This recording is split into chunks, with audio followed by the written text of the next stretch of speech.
It's good to be with you all. Thank you for being here. I want to say thank you to the Holocaust Museum for actually hosting this program, because we know that the media naturally magnifies the extremes, and so you are demonstrating that there is another alternative possible, Peace in Action, which is the name of the program tonight. So thank you. I want to introduce my dear friends who are on this panel, starting with Zahra Sakesha, who is to my left. Zahra was born and raised in Toronto to Palestinian parents. She spent the last decade of her professional career in the commercial genomics field and plans to pursue a career in medicine. Zahra is on the board of Tomorrow's Women, an organization that trains young Palestinian and Israeli women to be compassionate leaders. She's on the steering committee for LA supporters of Standing Together, a grassroots group of Palestinians and Israelis building solidarity and advocating for peace, justice, safety, and equality for all in Israel-Palestine.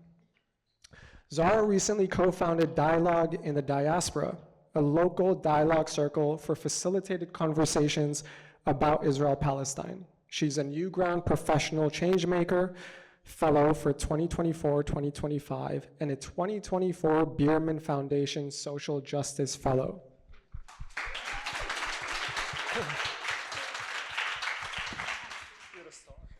Now, in the middle, Ahnan Jaber is a curious, hopeful human from Jerusalem, and that is true. He's definitely curious and hopeful. Currently living in Los Angeles, he is on a mission to bring people together through tech and dialogue. Ahnan is a lecturer at UCLA teaching the course Design Entrepreneurship for Peace and Impact. He's former director and host of the Bigna social media channel, which elevates and amplifies the voices of compassionate, kind, and empathetic individuals from Palestine and Israel. Ahnan founded the Peace Tech Group, a forum for 20 CEOs in peace-building, tech, and entrepreneurship organizations in Israel and Palestine. He serves as a board member for Tech to Peace, an NGO that brings Palestinians and Israelis to learn tech together through entrepreneurship and dialogue. Ahnan was a curator for a World Economic Forum initiative called Global Shapers East Jerusalem, a network of inspiring young people under the age of 30 working together to address local, regional, and global challenges.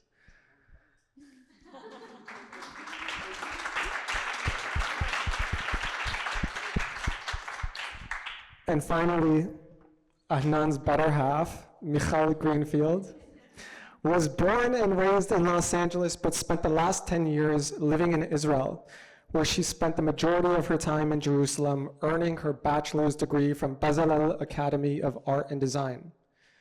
Michal volunteered with the cross-border organization Tech to Peace, in which she established the framework and friendships of the alumni community, creating a growth model that oversaw the development of 100 to 600 active members of Israelis and Palestinians.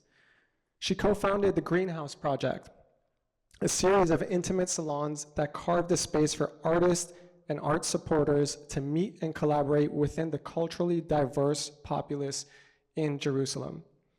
Michal now works as the operations coordinator for Newground, building strategic bridges between leaders in the Muslim and Jewish communities in Southern California. She's an active organizer with the Los Angeles chapter of Standing Together, and finds her passion in strengthening the role of community and relationships in art, activism, dialogue, and social impact. So one last round of applause for it.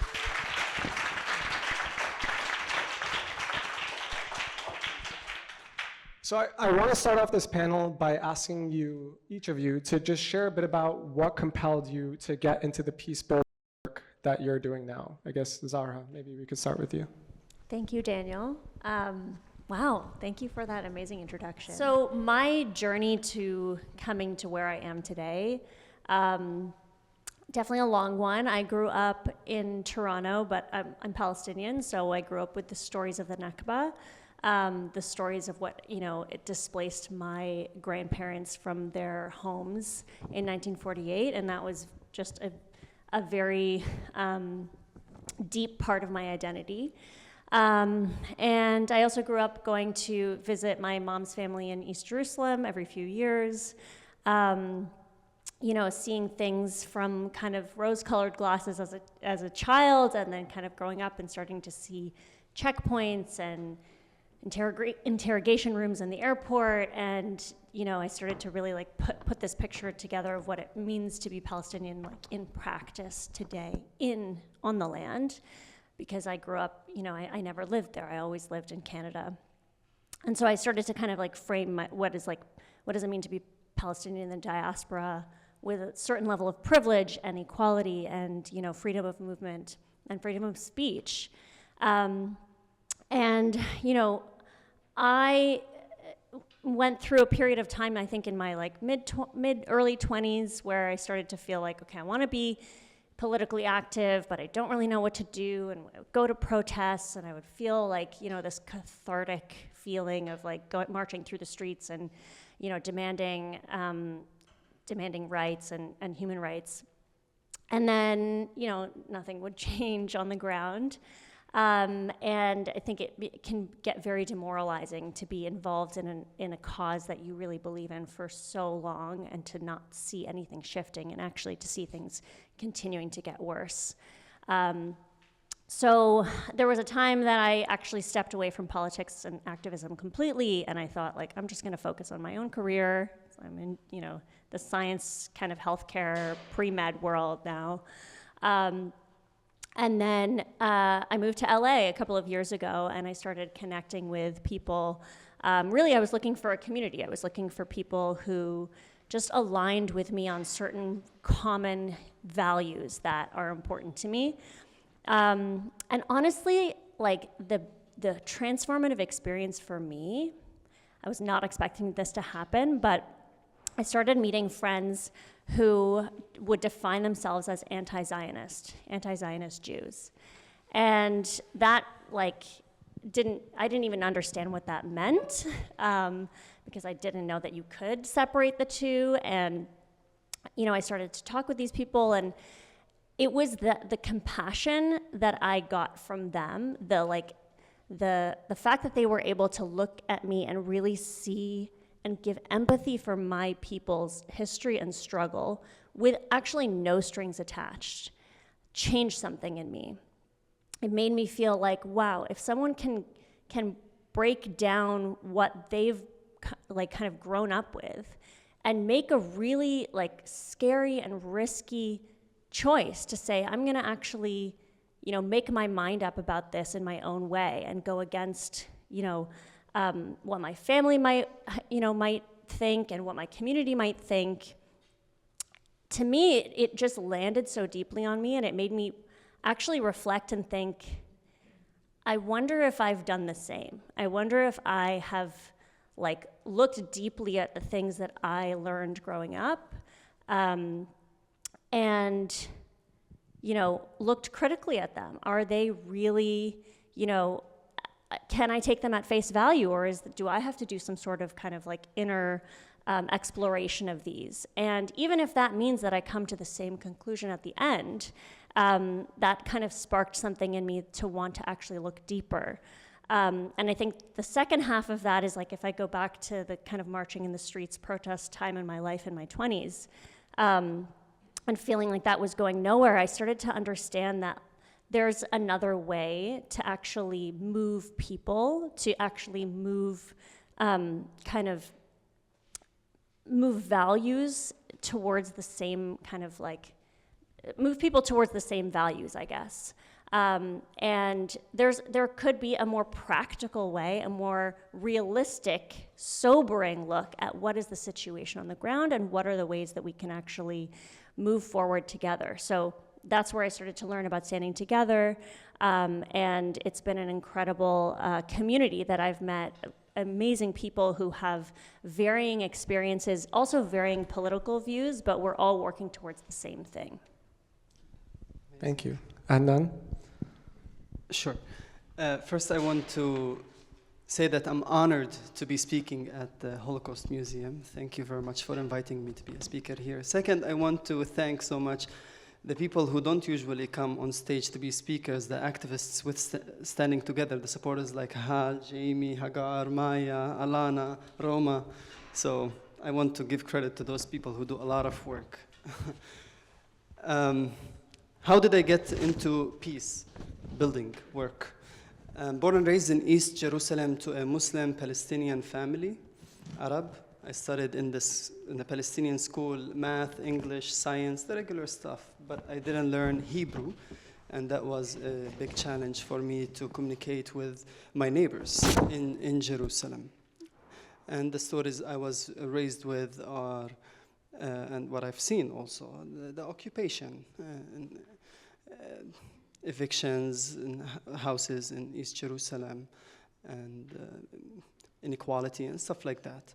I was passing checkpoints. But I was also seeing my neighbors, the Jews, also in Aroma Cafe, in American Eagle, in Mamilla. So I've lived both realities. I finished high school. I studied in a university, in the Arab American University of Jenin. Jenin is a city in the West Bank. I lived there 4 years. It's actually a beautiful place. It's beautiful farms, and there's a good university called the Arab American University. I finished my degree in technology. I went back to Jerusalem. Now, I wanted to work in tech. That's what I studied. All the tech jobs are in Tel Aviv and Haifa and West Jerusalem. Every time I applied for a job, it was really hard to get an interview. And when I get an interview, I go there, and the person interviewing me has a kippah most of the times. And I'm sitting and stressed, and he's also feeling uncomfortable and stressed. I didn't get any jobs. One day, I was scrolling on Facebook, and I saw an advertisement for a program called Tech to Peace. Brings Palestinians and Israelis to learn tech together and dialogue with each other and builds connections with companies. Oh, great, I want that. I want to get connections with the companies, and I wanted to understand my neighbors so I don't feel stressed. And I was afraid of going to the program because it had the word peace in it. I'm going to explain why in the next question, probably. So I took Egged bus for the first time ever in my life from Jerusalem to Beersheba and then to Yerucham, where the program and the seminar was happening. And there, for the first time ever, I saw a group of Palestinians and Israelis, left-wing, right-wing, religious, not religious. And it was the first dialogue experience in my life where I talked to my neighbors, to my cousins, and hear from them, and not from the news or from my community. And in the dialogue, we do empathetic listening. I get to hear their stories and follow up with questions only to understand, not to respond, and they did the same to me. I felt heard too. At the end of the seminar, I realized it's not just black or white. There are good people on both sides. I have met people who acknowledged my experience and my challenges and my inequality, and I acknowledged also, for the first time, their insecurity and the challenges they have been facing too. I understood that, felt that. And I made my first Jewish friend in that program. So I went for the tech, I stayed for the peace.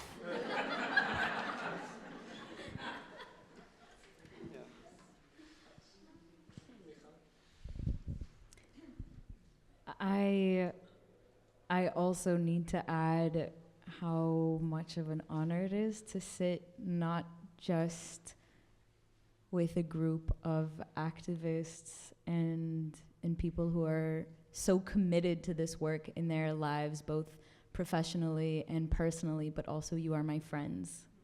And that feels really, really powerful. So thank you. Thank you for having us. I'll start with one of the strongest values that I think I was gifted from my Jewish culture is the demand to look deeper and to think critically and to ask questions. And with that eye, I got my bachelor's degree in Bezalel in Jerusalem, and I was a little bit of an odd bird because I was Israeli, but I was also American. I'm kind of like an exchange student, but I'm here for all 4 years, and I speak Hebrew, but not really, so people didn't really know what to do with me. And it was actually very lonely, and it was very alienating. And I found that the peers that could really welcome me into their lives with generosity, and who also understood what it was like to study not in your mother tongue and a little bit on the fringe. And those were my Palestinian peers. And they were the first ones to take me what felt like a step deeper into Israeli society. And it was through them that I think I was, for the first time, really exposed to the complexities of policy in Jerusalem. Things that I would never have seen without them really taking me into the morning parade of a Palestinian man with autism that was shot by border police. And they really welcomed me into these spaces that I never would have had access to without that arm. And that, with this eye of thinking critically, looking deeper, understanding how did we get here? I felt a lot of fire and a lot of need to speak on this. And I thought that art was that tool. I thought that art was a language that went beyond language to talk about the hard things, the things that make us uncomfortable, the things that, how do we make sense out of this? Let me write a play about it.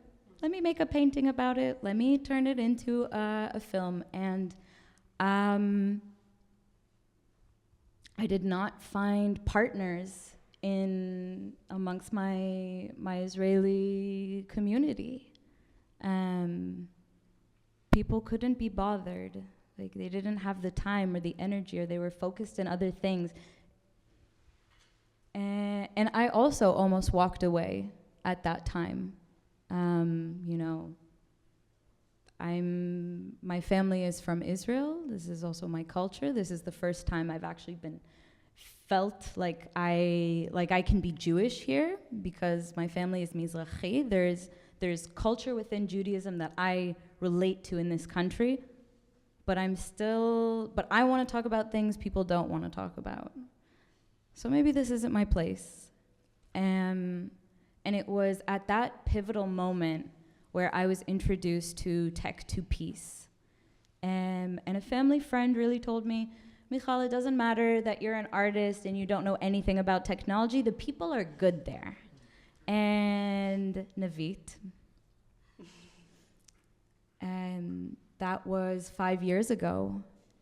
And I remember for the first time being in a dialogue space that I also didn't believe I had anything to learn. I have Palestinian friends now. I understand everything. And that wasn't the case. Of course, how can we ever know the entire story? But I was also able to listen to Israelis in a way that I had never been able to before. And to be in a community of young people that nobody was being required to change. Nobody was in a position of being right or wrong. But everybody was there out of their own free will because they wanted to understand, and they did not accept the status quo. And, my head spun 360 degrees, and I landed, and I said, this is what I need to stay for. And that changed everything. That's what brought me to Adnan. That's what brought me to that community of friends. And what ended up leading me to Standing Together was the need for that kind of nuanced space. And in a very, very strong way, it was thanks to New Ground and thanks to Standing Together where I was able to find those kinds of conversations. Thank you all for sharing. So one of the greatest misconceptions that we've been led to believe since the inception of the Israeli-Palestinian conflict is that you cannot be both pro-Israel and pro-Palestine at the same time. And you've all demonstrated through your work how that's a harmful fallacy that actually prevents dialogue and conflict resolution. Can you elaborate on that? Or whoever wants to take this. I can start, and I'll keep mine brief. I actually want to reframe this question. Sorry, Daniel, it's a great question. But I think it has a very nationalist framework, and that just doesn't sit well with me because it seems to be the point of view of I'm pro this particular nation or this particular state or this particular country, and states are not people. People are people, and I'm pro-people. So I really don't think it's very productive or helpful to start a conversation from the point of view of what is this state and what does the state deserve to do and what does the state have the right to do, because even, states don't necessarily represent their people. So if you want to talk about being pro-human, pro-Palestinian, pro-Israeli, I think that's a better starting point. And then you can actually talk about what do those people actually want for themselves? And what do, all human beings deserve? That's a whole different conversation, but I will just leave it there. Yeah, I like to say I'm pro-Palestinians and Israelis that want to acknowledge each other's existence on this land and want to live in dignity, equality, and safety and freedom. So I'm pro-Palestinians and Israelis. I mean, those are really good. I don't have much to add. I think that the only thing that I'll say is I was really inspired by Sally Abed and Alon Lee when they came to speak in Los Angeles. And can you share who those two people are? Those are directors of Standing Together, Omdim Beyachad. How do you say that in Arabic? Naqaf Ma'an. In Israel. And they talk about how our people deserve better, and that what is good for one people is good for the other. Our safety is tied. Our love for ourselves must be tied to the love of the other. Sorry, water break. So today, peace and collaboration is often patronized and framed as radical or naive. Why is that wrong? So first, I think I want to acknowledge why some people might call peace a radical word, because I don't want to dismiss that. I think it actually comes from a very legitimate place. I cannot speak for the Israeli perspective because I'm not Israeli, but I'll try to speak from my understanding as a Palestinian, as someone who, like I said, marching through the streets in my 20s, and I'm in my 30s now, so that was not that long ago, but still long enough. Thank you. So that demoralizing feeling of being an activist and pushing for social change and seeing nothing change. Peace can sometimes be used to define complacency, to define acceptance of the reality of most Palestinians today, which is living under military occupation, subjugation, oppression, systemic oppression, that if you want to look at it from that point of view, of course, then peace is not acceptable. It's not acceptable to say, I accept to be, subject to military raids because that's the way things are. Nobody in their right mind would ever say, like, I'm pro-peace, if that's the definition. Now, I like to take a different definition, which is more about like the absence of violence, and that's absence of violence for everyone. Nobody should have to accept violence to accept peace. Equality, freedom, human rights, these are things that go along with peace, but it has to start with, like Adnan said, acknowledgement of the other group's existence. It's not even history. We don't even have to go to histories. We can just look at what's happening right now. 7 million Jews, 7 million Palestinians. Everybody's on this tiny piece of land in the middle of the Mediterranean. Nobody's going anywhere. Now what do? We have to find a way to live together with equal rights. Everybody's rights have to be acknowledged and understood, and actually there has to be a follow-through. It has to be in good faith. Yeah, honestly, I wanted to say the same answer like Zahra. She took it from me. Usually there's the word normalization also has the same stigma. And I tell my fellow Palestinians that the word normalization is not a curse word. It's actually tatbi'a, the translation in Arabic. And to make something normal. And we want to normalize a few things like women's rights, LGBT rights, and we want to normalize dialogue. That's our work. Dialogue between Palestinians and Israelis. Education is a right, and we should all have access to that right, I tell my fellow Palestinians. And you can do whatever you want with your education after that, but that we should engage in. And it built the coalitions that we want to end the status quo that we don't like. So that's the process I'm promoting. And it gives the Palestinians job opportunities, connections, confidence, understanding, sometimes some security if they learn few Hebrew words, how to deal with maybe settlers if they come to them. That can even help them to know how to communicate with them. So that's how I also convince my fellow Palestinians. And it's true, and it's real, and it helped me myself. I was really afraid of meeting my neighbors. Now I'm married. So the fear is gone. It helps.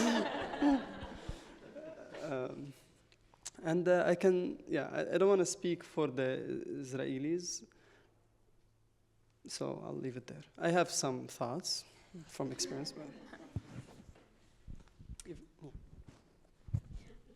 I, on a personal level, am very frustrated with that sentiment, this naivety or ignorant, because I feel that it gives, speaking of normalization, it normalizes violence and war, and it accepts that as the standard and the way, and I feel like that is actually a radical voice that is being tolerated as the norm right now, and I feel crazy standing in front of it.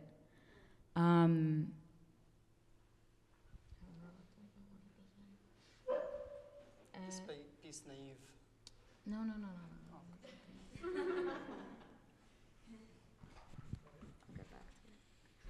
So from knowing each of you, I've seen upfront how you've expressed a genuine interest in finding out more about the other's culture and history, be it Israeli or Palestinian, Jewish or Muslim. Why is that curiosity important to you, and what can it lead to? Maybe do you want to start with Michal? Sure. I feel like curiosity is the antidote for judgment. Like if you can go into a conversation and before you make an assumption, you can ask a question, then it allows for a conversation to go a little bit further. It allows for you to also stand in your seat a little bit taller and stronger. I think that curiosity has brought me knowledge in every aspect of my life, but also my connection to this conflict or to the other side. And I think that, I think coming with curiosity and questions is how we want to see ourselves as being capable. I think we all want to look at ourselves as, being the best version of ourselves. And when we come with judgment, I think it is based on things that are real, but things that we carry with us from history, from our parents, from generations before us, from the news from last week. But it keeps us from being in the moment with the person sitting in front of us. And if we can take a moment, regulate ourselves, ground ourselves, and make that switch, it's simple, but it's very hard. We put the power back in our hands. We sit in a moment, and we allow ourselves to also grow. Amazing. When you said the word curiosity, you hit me deep, because I identify as a curious person, the first word I used. So, was born as a Muslim. In the school, the teacher taught us that if you do these things, you will go to hell. If you do these things, you will go to heaven. Adam and Eve, that's how life started.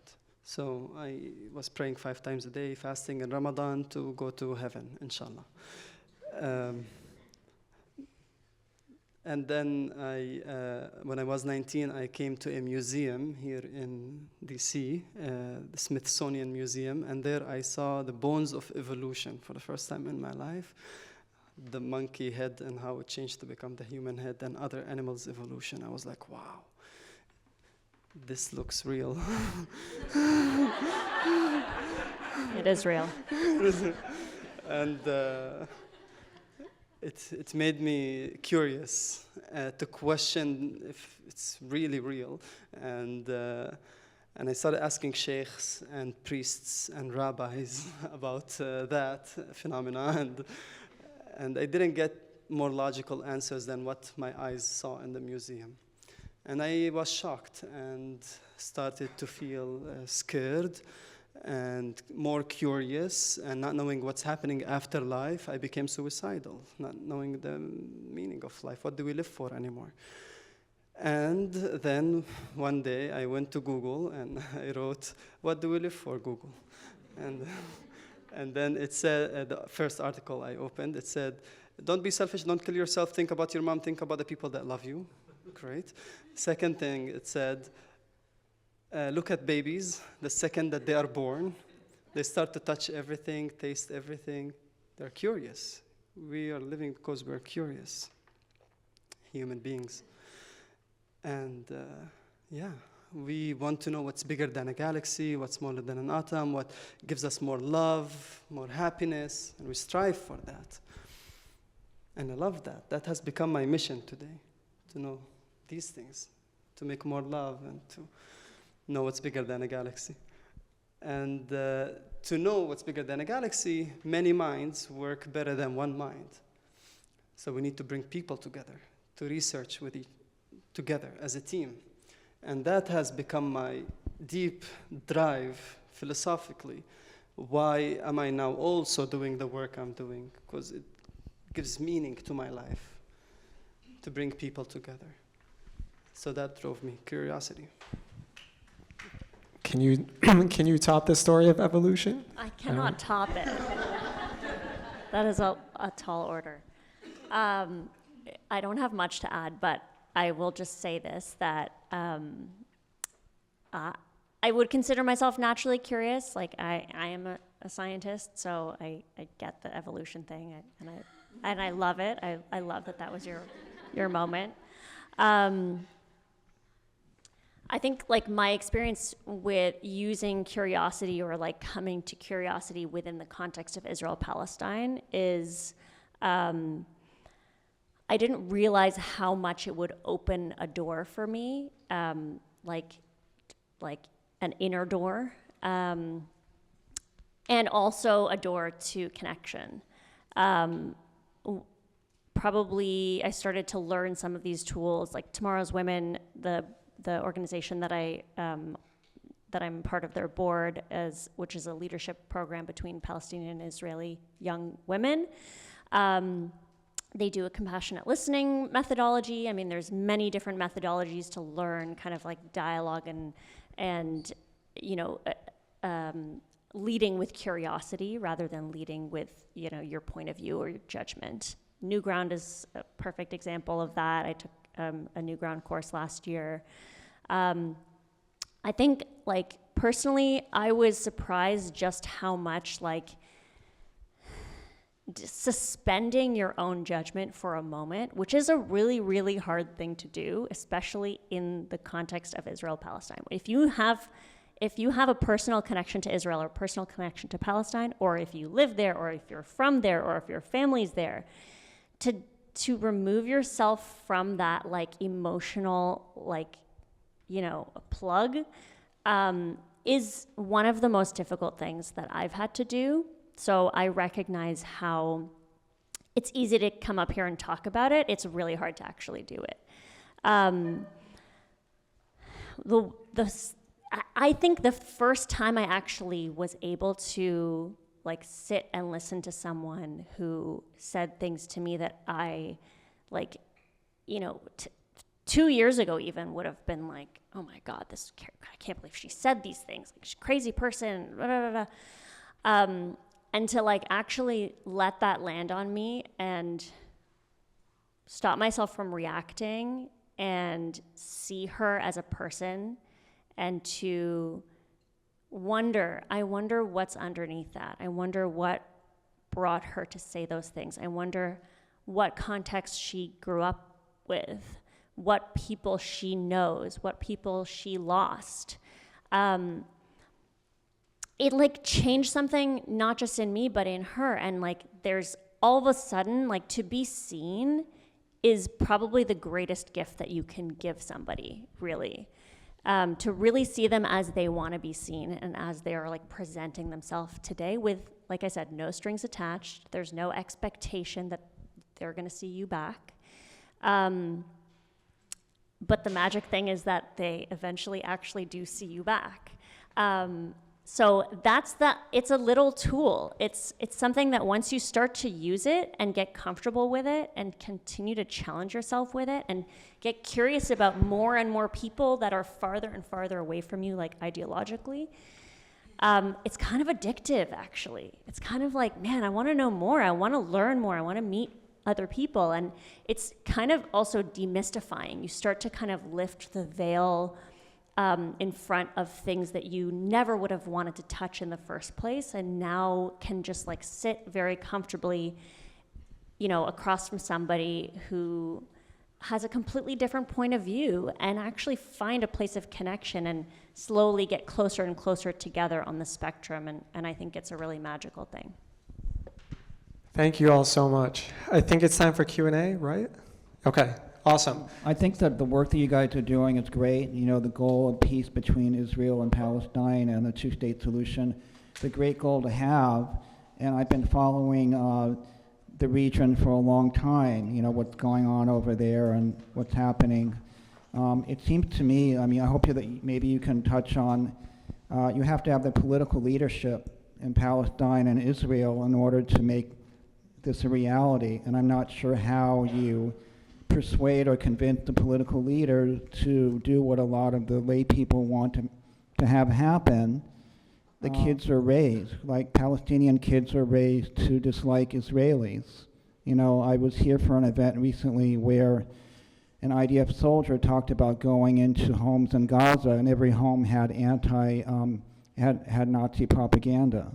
So the parents have to raise their kids to be more open and accepting of the other. So maybe you can talk about that. Okay, I have Whoever wants to handle part 1 or part 2, take it. Yeah, I appreciate what you have shared with us. The Alliance for Middle East Peace has a quote that says, "Peace is only possible by popular demand." And to have a leader, he needs to represent his people. A politician needs to. So that's why we're focusing on the work of building the foundations for peace through education. And we're starting there. Once we have a lot of people that are educated with peace values, that see the other, then we will see representatives of those people that will go into politics and hopefully sign a deal or do something. I can speak a little bit about how we raise the next generation, and something that, you know, I worked also in a high school in Jerusalem. I was an English tutor, and in one of the English classes, the exercise that they gave their student was a fill in the blank, where it,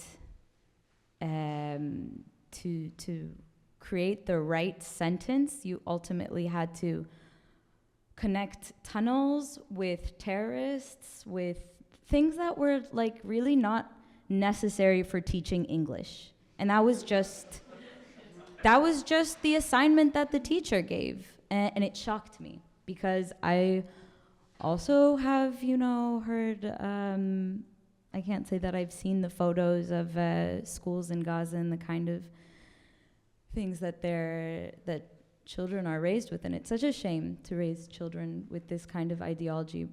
And I also think that it's tricky to get into a seat where we will point at the flaws of the other. And that's not to excuse those flaws at all, but I think about what is within our control. And I think I cannot say with any confidence that we are chaf mipesha, clear of innocence.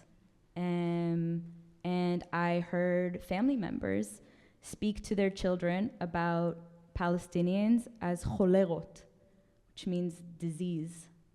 And these are two examples from within 10 years of living in Israel. I think, and those were very hard things to witness from within my own people. And that is something that is within our control. I cannot go into the education system in Gaza and clear out and switch out all their books. But I can send an email to the English teacher of the school and say, this is not required to teach English. This is not the narrative that we want to perpetuate for your students. Or I can tell my uncle that is not the way to speak about a human. Go for it. We can take more questions, or do you want to?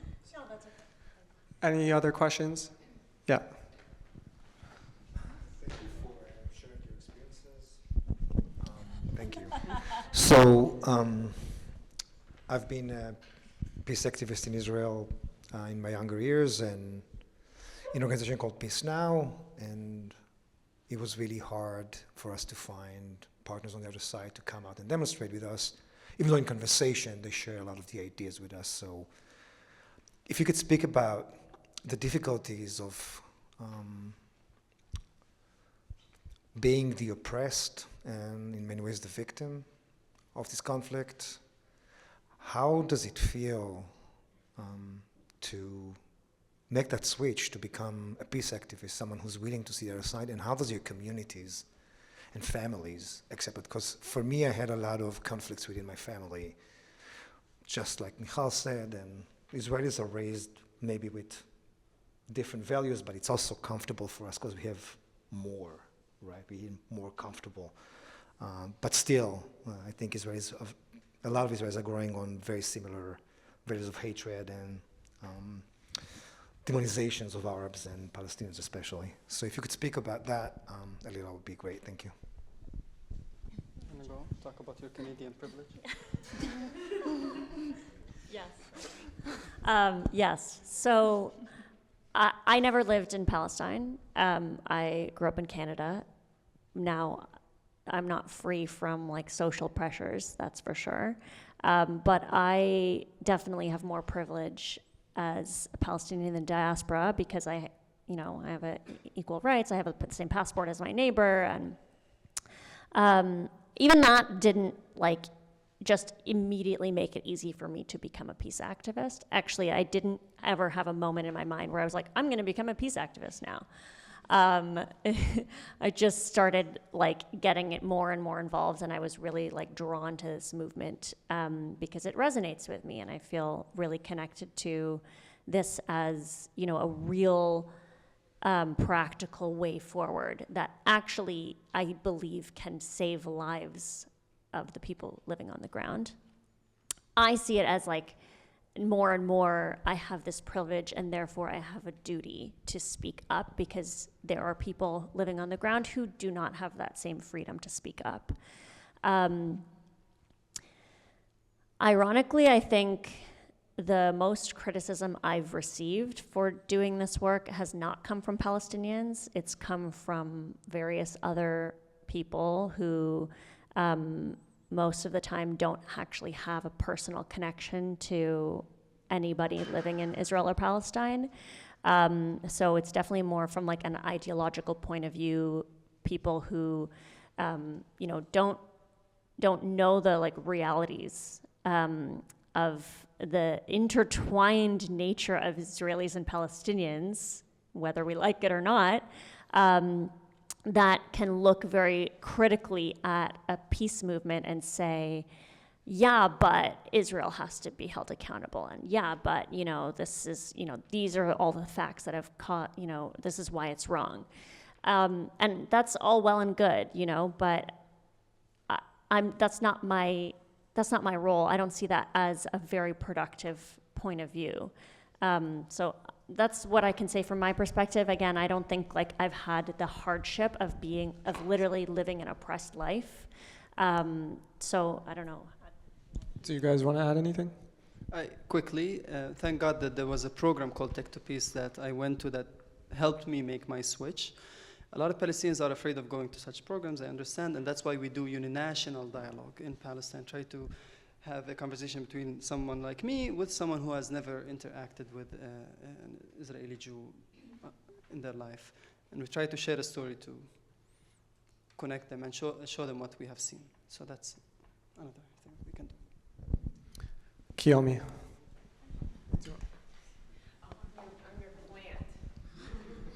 Say something nice. Hi, baby. I work with Daniel at Project Shema, and he happens to be one of my best friends most days. First of all, thank you all so much for doing this. I came out of the San Fernando Valley just to be here tonight, and I am thrilled that it's really not that far, but also it feels terrible, so you're welcome. So one of the things that you opened up with, is it Zara? Yeah. Okay. One of the things that you opened up with was the idea that the first person who kind of opened your eyes was a Jewish person who described themselves as anti-Zionist, right? And so I have a couple of questions. What is Zionism to you? Right? Isn't that cute? I use the Z word. And like, so what is it? What does it mean to you? And additionally, at this point in your journey, do you hold space for Zionist Jews? And can you hold space even when they might not hold space for you? Okay, wow, the Z word. I guess I did bring it up, so. Deal with it. Yeah, what is Zionism to me? This was actually a prompt that we had in a Newgrounds session last year, so I got a little bit of experience, before, with the trigger word, right? I think we all probably have trigger words here.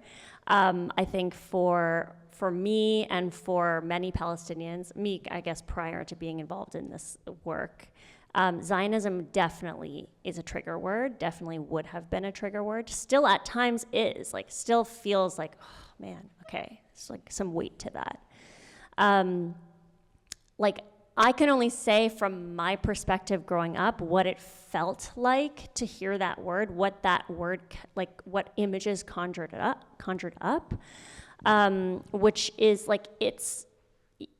synonymous with the ethnic cleansing of my people. Like that, I cannot separate the two from my perspective of being someone whose grandparents were, kicked out of their land, who were orange farmers, so they also lost their livelihood overnight.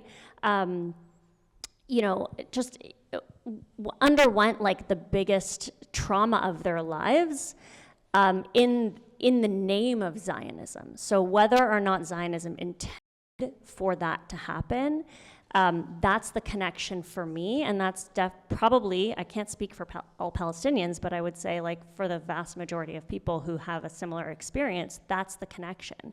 So I think that's why like it can be a very triggering word for our community, because it's also like, action, the state action, or like the action, the difference between ideology and a definition versus like the action in the name of that word. So the second part of your question, which was, can I hold space for Zionist Jews? Of course I can. They're people. I can hold space for any person, even if, we have differing views. That's like a big part of the work that we do. And it's a real, again, I'll say it's a really difficult thing to do. I think the one thing I want to note is like, having a conversation with someone, expressing curiosity for their point of view, holding space for someone, whatever that means for you, like seeing them as a human being first, that doesn't mean that you have to let go of your own experience. And it doesn't have to mean that you let go of your own definitions and your own, point of view and your own political views. It just requires that you see this person as a person, first and foremost. And the reality is we're not going to agree with everybody. But, we have to do the work together. It doesn't have to be like a far left and the far right. But I think that like this conflict has been going on for so long. People are so divided. People are probably more divided now than ever. We have to find a way to actually see each other as human first and foremost, and to walk towards that like rebuilding of trust and actually a real political solution. And that requires being in the same room as someone that you disagree with. I think you had your hand up.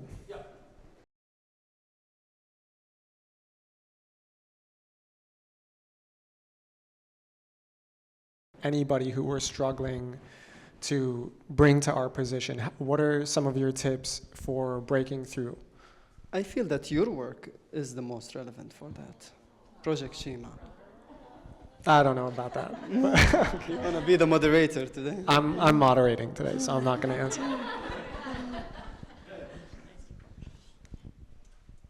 Anyone? I'll say that it's hard. It's so hard. It's so hard to be more patient than you want to do with people that are further away from where you're sitting. And I think that conversations need to be more inclusive sometimes. I think sometimes, I see your eyebrows. No, I don't know what you mean by that. I will tell you what I mean by that. I think that in my own process, I'll reflect on, there have been times where I've had certain agreements as keys to having dialogue. Like, if you cannot use this word, if you don't know what I'm talking about, how can we talk about anything?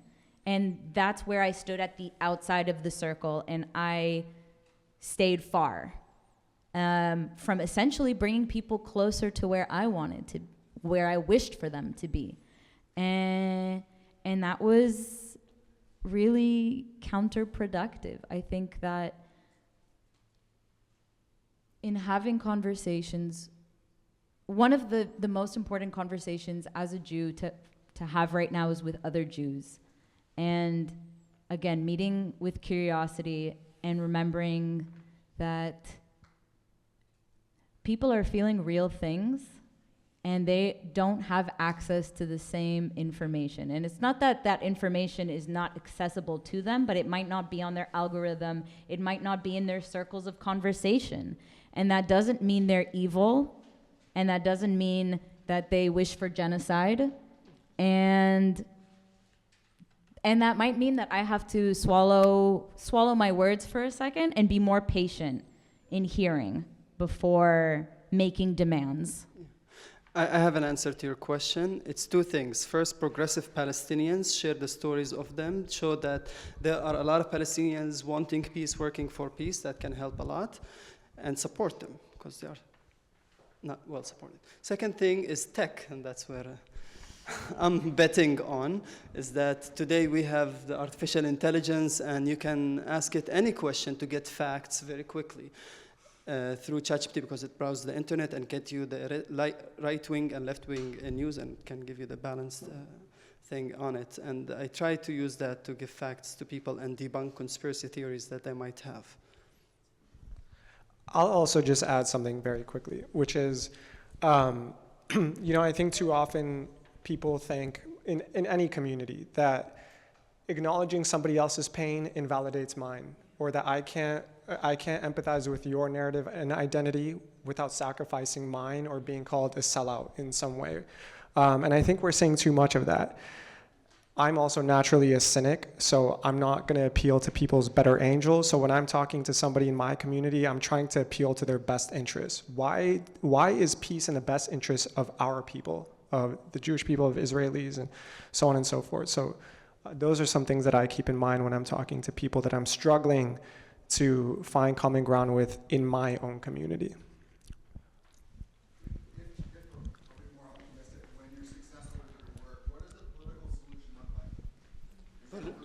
Political solution? I honestly would go with any solution that would stop the war right now and bring the hostages back. Yeah, I feel the most practical, like the fastest thing that we can do is a two-state solution, because one-state solution will need a lot of trust building, which will take years and education. It's my dream, honestly, to all live in equality and safety and peace. But I know it takes a lot of time, so there are steps to build for that, and maybe a confederation. So two-state, then confederation. That's how I think realistically.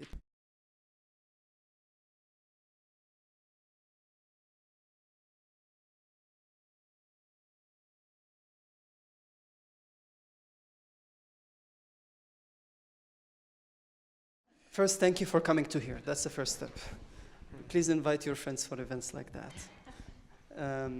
And then if you can come and join us in Standing Together Supporters LA, then you're more than welcome. We appreciate you. And I always say this, visit a website called the Alliance for Middle East Peace. It has a members section. There are 180 peace organizations. There are ones through art, through tech, through dance, through sports. Find the one that you like the most. Connect with them. Be a mentor in their program. Fund them. Give them connections if you can. That's how I would suggest. And how can someone support Standing Together? Okay, so you can visit our Instagram, and there you will find a link in the bio to go to our WhatsApp announcements chat group. So you will be on our WhatsApp group to hear the announcements, and you will know our upcoming events. Come join, and soon you'll become an organizer like many people.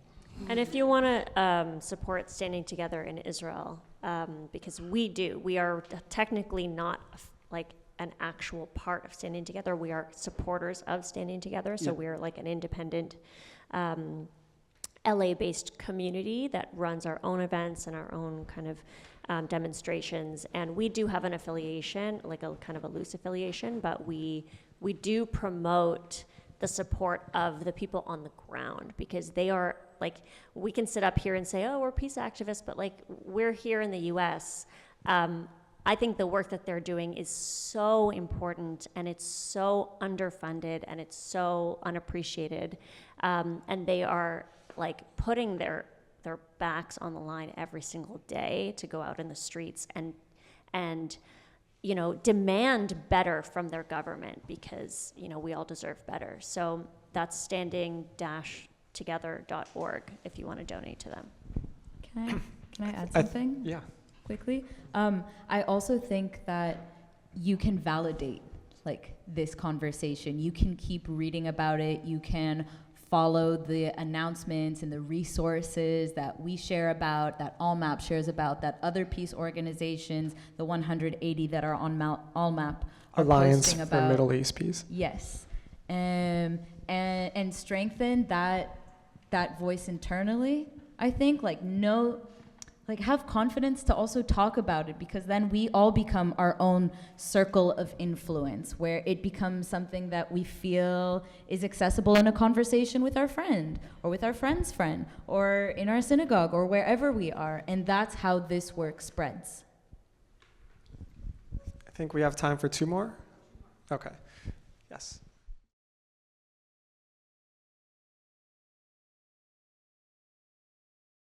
We need to respect each other. Like doesn't actually matter. It's nice, and I think a lot of these peace organizations, dialogue organizations, are working on the relationship building, not to like each other, but to understand each other and to respect where each other are coming from. I think respect is the absolute most important part. I think it just so happens that you end up liking one another when you understand them more. I was just wondering, because you were talking about the work of standing together and how the actual groundwork they do is in Israel, Palestine.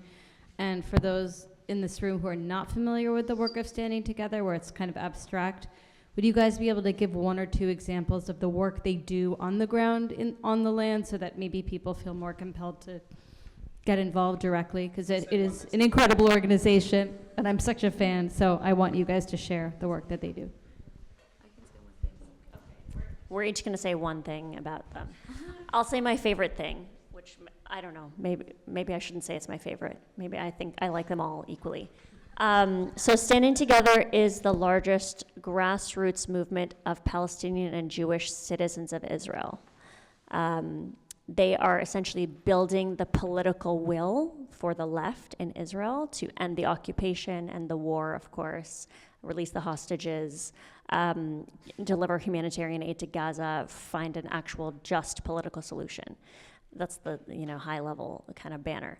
The thing that connected me with the organization first and foremost when I learned about them was the practical nature of the work that they do, is to build political will with people who have very different points of view, is to actually focus on mutual interest. Daniel mentioned it before, but what they did a lot of before October 7th, of course their work has changed drastically after October 7th because of the urgent nature of this crisis. But what they did a lot before October 7th was actually building, like I said, building mutual interest. For example, what that looks like is lobbying for increasing the minimum wage in marginalized communities within Israel.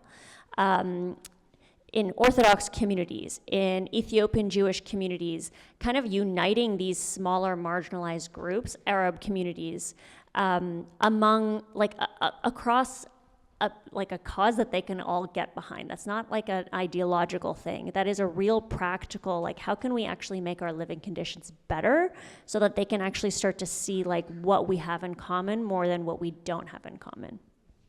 Very cool. I wanted to actually say this one. It was my favorite. But I'll mention another thing I'm very proud of them doing, which is collecting humanitarian aid for Gaza and protecting it from people who wanted to do bad to these trucks, and they did bad. So they brought some security to these trucks, and they succeeded at delivering some trucks in, and it was really relieving to people. Another thing that I'm proud to see that they've been doing is, so apparently the famine and humanitarian crisis in Gaza is more known about internationally than among the Israeli community, which is an issue and interesting. And so one of the things that they've been doing is actually they funded an effort to put up posters on bus stops throughout Tel Aviv with this information as a way of spreading awareness among the Israeli society. And they normalize the word peace. They have the signs that says peace. Yes, peace. I want to thank you all so much for being here tonight. I understand not everybody here may agree with everything that you heard tonight, and that's okay. There is no such thing as 100% ideological harmony, but it is the ability to listen to different perspectives and break through that and find common ground despite our disagreements, and that's where liberation lies. So thank you for listening. Thank you for being here. Thank you to the Holocaust Museum, and most of all, thank you to our panelists. Thank you very much.